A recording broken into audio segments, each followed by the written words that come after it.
Hello, my name is Emma, and I'm going to tell you about the family vacation that broke me and then transformed my entire life. A vacation I wasn't invited to because apparently there was no room. But on the way back, something happened that changed everything, not just for me, but for my entire family. If you've ever felt excluded by your own family, if you've ever been the one left behind while everyone else moved forward, or if you know someone struggling with family rejection, please stay until the end. Because what happened to me might be exactly what you need to hear right now. Before we begin, if this story resonates with you, leave a comment sharing your experience. Sometimes knowing we're not alone is the first step to healing. And subscribe to the channel because every week I share real stories about overcoming family pain and finding your own path. Now let me take you back to the moment everything fell apart. The announcement, 2 to 5 o'clock. It was a regular Sunday dinner at my parents' house.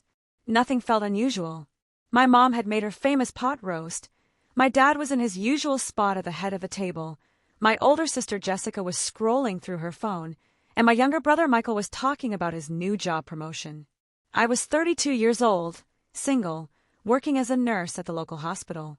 I'd always been the responsible one, the reliable daughter who helped with everything, who never caused drama, who was just there when needed but easily forgotten when not.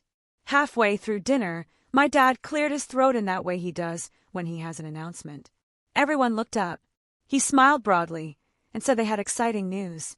They'd been planning a special family trip, a 2-week vacation to Europe, Italy, France, and Spain. The trip of a lifetime, he called it.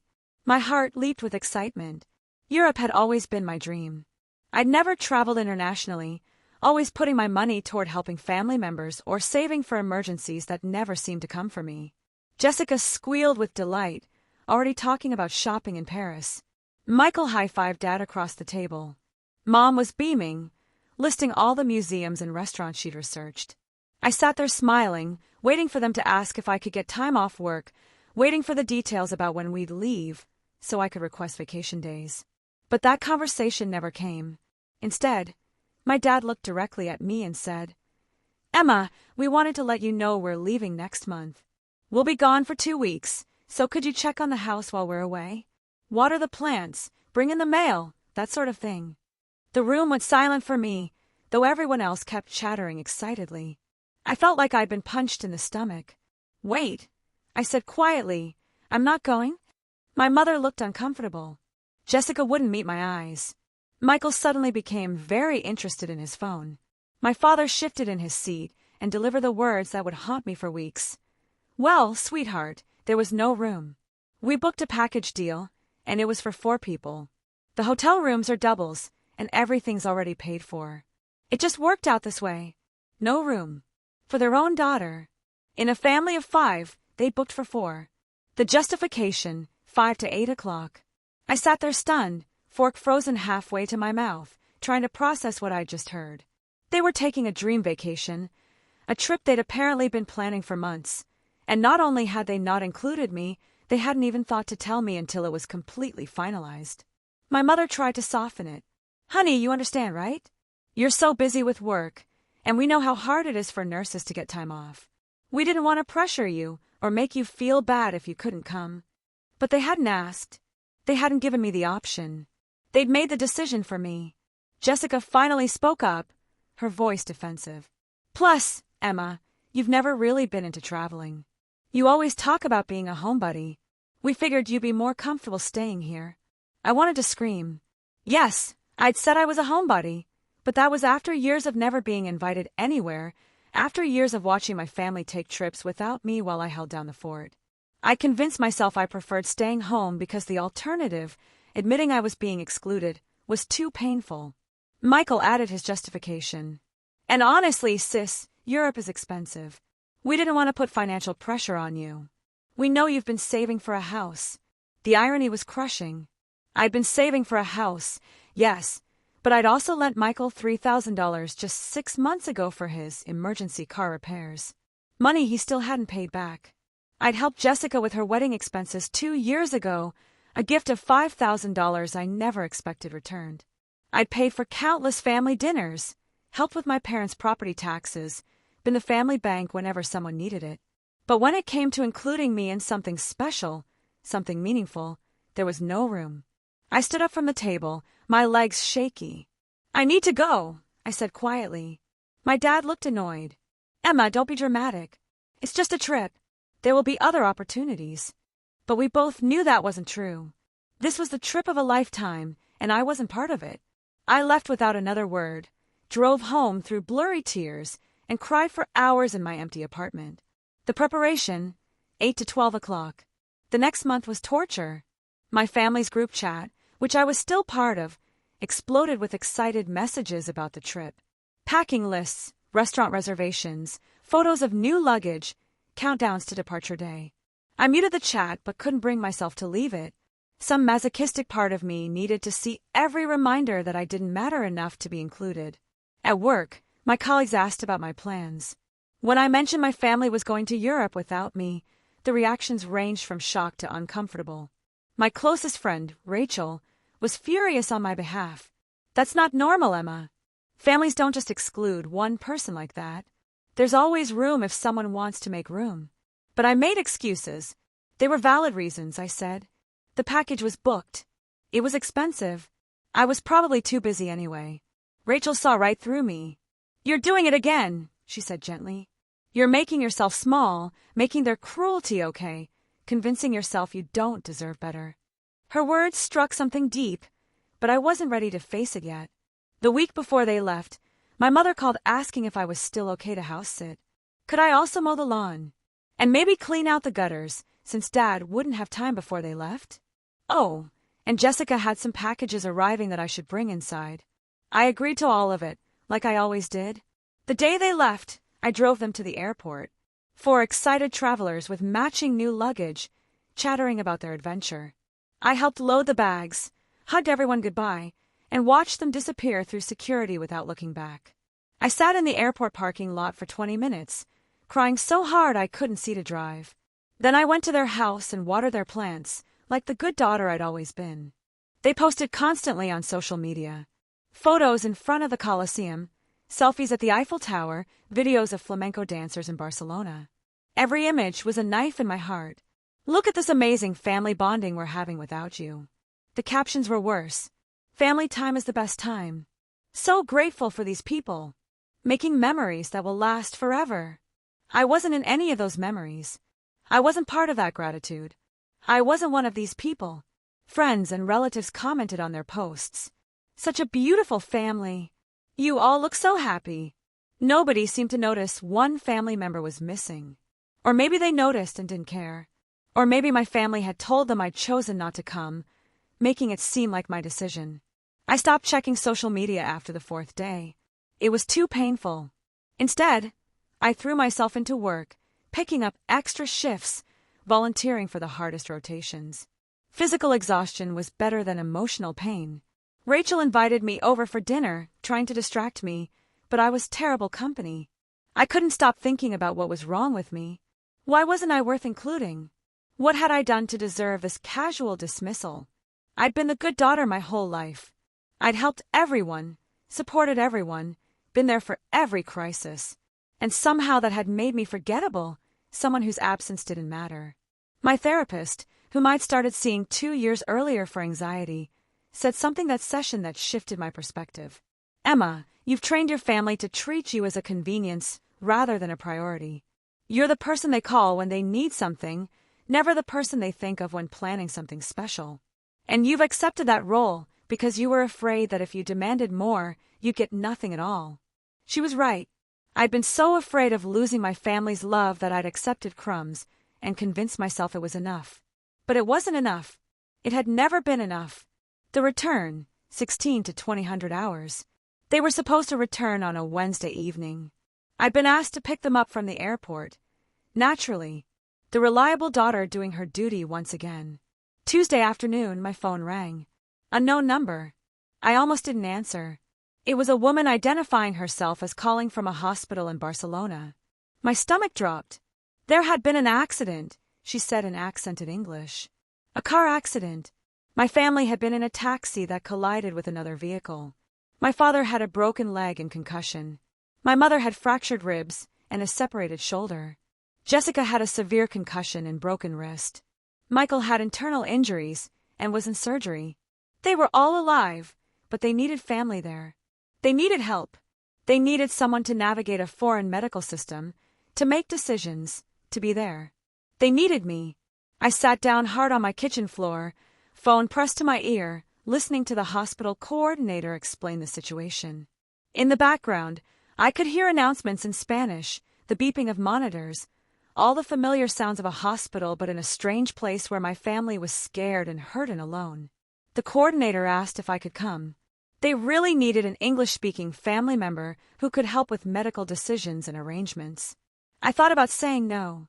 I thought about telling them there was no room for me to help, just like there had been no room for me on their vacation. I thought about how satisfying it would be to echo their words back to them. But I couldn't, because unlike them, I actually love my family, even when they hurt me. I'll be on the next flight, I said. The journey, 2,000 hours to 2,400 hours. I called my supervisor, explained the emergency, and got immediate leave approval. My colleagues rallied around me, offering to cover my shifts, helping me pack, driving me to the airport. Rachel came with me to the airport, holding my hand the whole way. "You're a better person than they deserve," she said. "But I'm proud of you for going. Just promise me something. Promise that when this is over, when they're safe and home, you won't go back to being invisible. You deserve better." I promised, though I wasn't sure I could keep it. The flight was 11 hours. 11 hours of anxiety, fear, and a strange clarity that comes from crisis. I thought about my family, really thought about them, maybe for the first time without making excuses. They weren't bad people. They loved me in their way. But their love was conditional and convenient. I was valuable when I was useful, invisible when I wasn't. And I had allowed it. I had made myself indispensable in practical ways while accepting being dispensable in emotional ways. The plane touched down in Barcelona, early morning local time.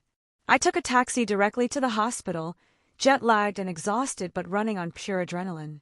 The hospital was huge and intimidating, signs in Catalan and Spanish, but I found my way to the ward where my family was housed. A nurse who spoke English showed me to their rooms. They were in 2 connected rooms, all in various states of injury but awake. My mother saw me first. She started crying immediately. "Emma, you came. Thank God you came." My father looked pale and older than I'd ever seen him, his leg in a cast, a bandage on his head. "Sweetheart, I'm so sorry. I'm so sorry you had to come all this way. Sorry I had to come. Not sorry they'd excluded me. Not sorry I'd been an afterthought. Sorry that their emergency was inconvenient for me." The next 72 hours were a blur of medical consultations, insurance phone calls, translation services, and logistics nightmares.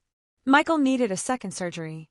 Jessica's concussion was more serious than initially thought, requiring extended observation. My parents, though stable, couldn't travel for at least a week. I became the liaison between Spanish doctors and my American insurance company, translating medical terms, making decisions about treatments, coordinating with the U.S. Embassy about expedited passport services, since some documents had been destroyed in the accident.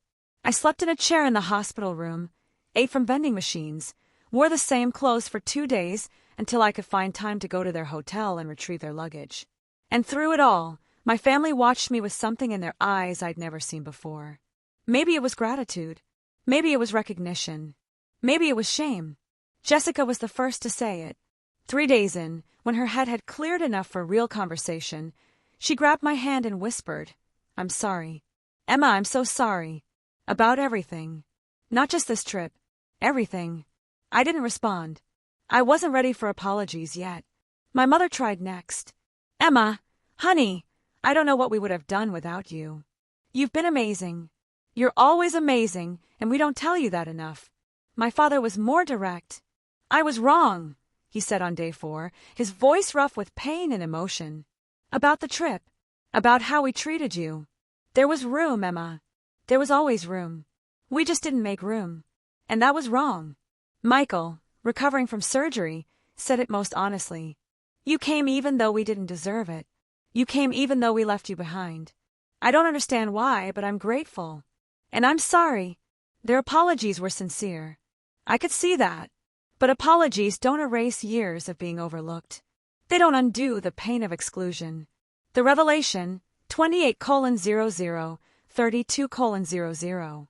On day 6, when everyone was stable and we were just waiting for medical clearance to fly home, I finally had the conversation I'd been avoiding. We were all together in the connected hospital rooms, my parents in beds, Jessica in a chair with her wrist elevated, Michael propped up with pillows. I stood by the window, looking out at Barcelona, a city I was in but hadn't seen at all. "I need to say something," I started, my voice steadier than I felt. "And I need you all to really hear me." They went quiet, watching me with apprehensive faces. I've spent my whole life making myself useful to this family. I've been the reliable one, the helper, the person you call when you need something. I've lent money I'll never see again. I've covered for you, supported you, celebrated your wins, and absorbed your problems. And I convinced myself that was love, that being needed was the same as being valued. My mother opened her mouth to speak, but I held up my hand. "But this trip, this vacation you planned without me, it showed me the truth. I'm not actually part of this family in the way that matters. I'm a convenience. I'm the person you remember when something needs doing, but I'm not the person you think of when something good is happening. There was room on that trip. There's always been room. You just didn't want to make room for me." Tears were streaming down Jessica's face. My father looked stricken. Michael was staring at his hands. "I came here because I love you," I continued. "I came because that's who I am. But I need you to understand something. When we get home, things are going to be different. I'm not going to be the family bank anymore. I'm not going to be the emergency contact who drops everything while being excluded from everything good. I'm not going to make myself small and convenient anymore." "Emma," my father said, his voice breaking, "You're right. You're absolutely right. And we're going to do better. I swear to you we're going to do better." "I hope so," I said quietly. "Because if you don't, I'm done. I'll help you get home safely. But after that, I need space to decide if I want to keep giving pieces of myself to people who don't value them." The silence that followed was heavy but necessary. They were finally seeing me, really seeing me, maybe for the first time. The transformation, 32:00, 36:00. We flew home 10 days after the accident, a medical transport flight that cost a fortune but was covered by insurance. The flight was long and quiet, everyone processing what had happened, both the accident and the conversation. Back home, I helped get everyone settled. I arranged home health care for Michael, set up physical therapy for my father, made sure my mother's pain medication prescriptions were filled. But I did it differently this time. I set boundaries. I worked through a schedule. I didn't drop everything and sacrifice myself. And something interesting happened. They respected it. When I said I could only help on certain days because of my work schedule, they said okay and figured out alternatives. When I couldn't lend Jessica money for a rental car, she found another solution without guilt-tripping me. When my mother asked me to run an errand and I said I couldn't that day, she simply said, "That's fine. Honey, I'll ask a neighbor." It was strange at first, this new dynamic. They were being more independent, less entitled to my time and energy. And I was being more assertive, less afraid they'd stop loving me if I said no. 2 months after we got back, my father called a family meeting. We gathered at their house, the same dining room where the vacation had been announced, but everything felt different. "I want to apologize again," my dad said, looking at each of us, but especially at me. "Not just for the trip, but for years of taking Emma for granted. Your mother and I have been talking a lot about how we've treated you, Emma, and we're ashamed. We allowed you to become the family servant while treating you as an afterthought." Jessica spoke up. "I've been thinking about it too. I realized I've been selfish, always taking from you and never thinking about what you might need or want. I'm sorry, Em. Really sorry." Michael nodded. "I'm going to pay back that money I owe you. It might take a few months, but I'm setting up automatic payments. And I'm sorry for taking advantage of your generosity." My mother's turn. "Emma, we're planning another trip. 6 months from now, when everyone's fully recovered. And this time, we're planning it together. All 5 of us. We'd like to go somewhere you want to go, somewhere you've always dreamed of seeing." I felt tears prick my eyes, but these were different tears.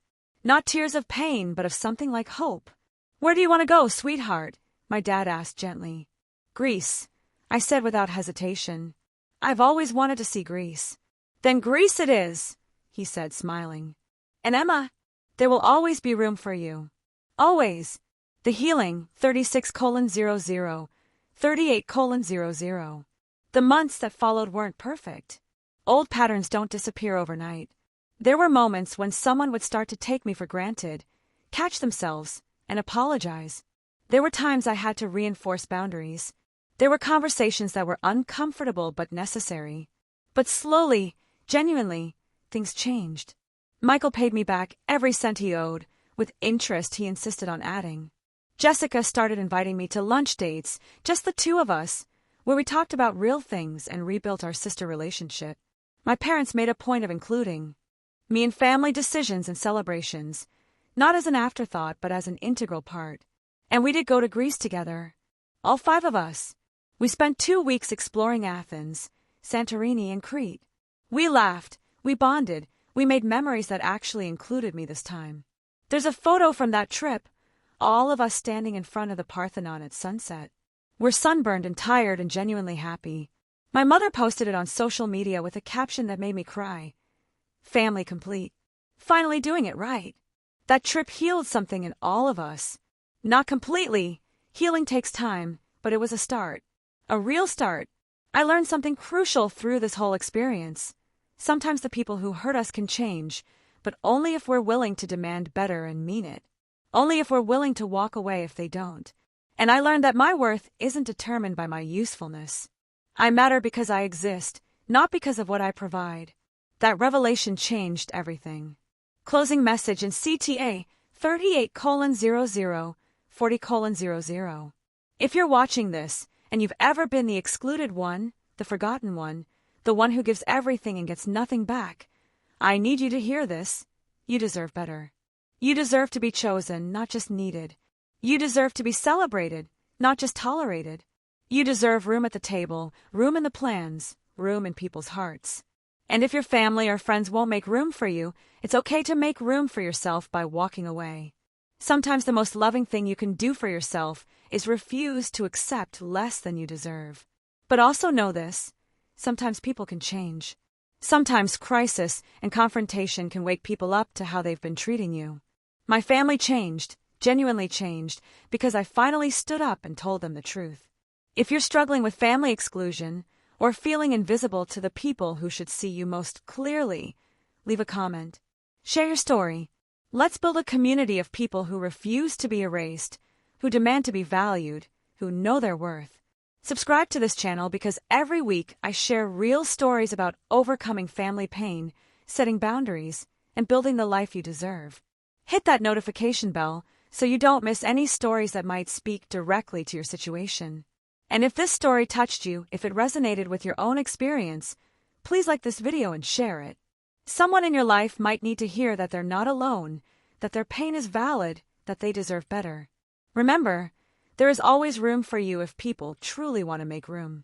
And if they won't, you have permission to make room in your life for people who will cherish you, celebrate you, and never make you question your worth. My name is Emma, and this was my story about being excluded, standing up, and finally being seen. Thank you for listening. End.